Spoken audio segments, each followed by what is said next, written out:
तो hello everyone, I hope सब लोग मस्त, सब लोग बेहतरीन। और यार जो लोग अभी कहीं ना कहीं जॉब कर रहे हैं, जिनके पास कुछ एक्सपीरियंस है, उनके लिए food corporation of India limited में एक बहुत अच्छा वैकेंसीज, बहुत अच्छा चांस है। तो they can join the food corporation of India limited. मैं अभी इसको जस्ट एलैबोरेट भी कर देता हूँ।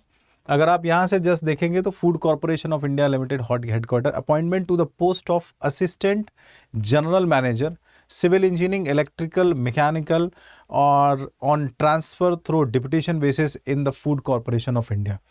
तो एक अच्छी वैकेंसी है, मतलब फूड एफसीआई की एक टॉप लेवल की वैकेंसी है जो अभी निकली है। यहाँ से लिखा है the food corporation of India, one of the largest public sector undertaking dealing with food management and allied activities, proposes to fill up the post of Assistant General Manager of Engineering Carde in IDA pay scale of 60,000 to 1,80,000 E3 equivalent CDA pay level as per 7 CPC L11 on deputation basis from suitable officers from the central or state government or any public sector undertaking. कोई किसी public sector में होगा या किसी state और central job में होगा, जो अभी करंट इसी लेवल पर रहेगा, जिनको 5 ईयर का एक्सपीरियंस होगा। मैं अभी आपको दिखा भी देता हूँ।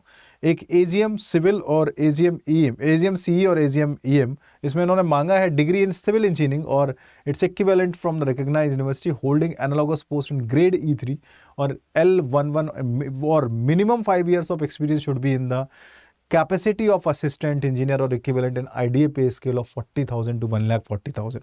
ठीक है, एक तो आपके पास ये degree in electrical engineering, mechanical engineering और its equivalent from the recognised university holding analogous post in grade E3 और L1, यहाँ से L11 और minimum 5 year experience should be in capacity of assistant. या तो आप 5 साल से असिस्टेंट इंजीनियर हो कम से कम, या कहीं पे भी E3 ग्रेड पे हो, तो आप इसको ज्वाइन कर सकते हैं। Total number of vacancy civil की जो है वो 26 है।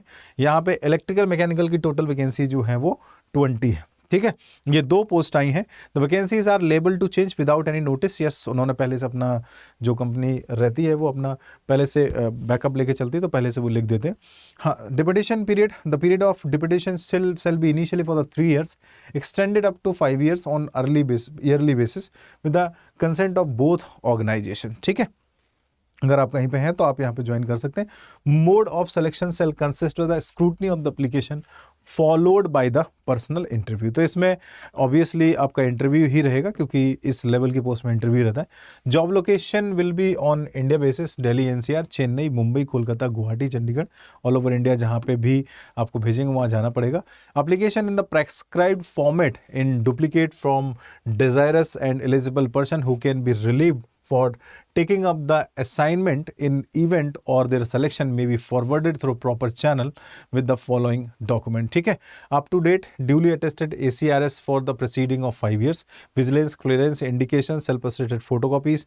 ये सारे के सारे डॉक्यूमेंट्स हैं जो आपको यहाँ पे भेजने। ठीक है, डिप्टी जनरल मैनेजर को ये इन्होंने एप्लीकेशन दे रखा है जो आपको फिलअप करना है पूरा का पूरा, और उसके बाद आप इसको भर सकते हैं। ठीक है, तो दोज हु वांट्स, जिनको भी लगता है कि हाँ वो भरना चाह रहे हैं, जो लोग पहले से 5 ईयर्स के एक्सपीरियंस लेके बैठे हैं या इस पोस्ट पे हैं, तो they can apply for this.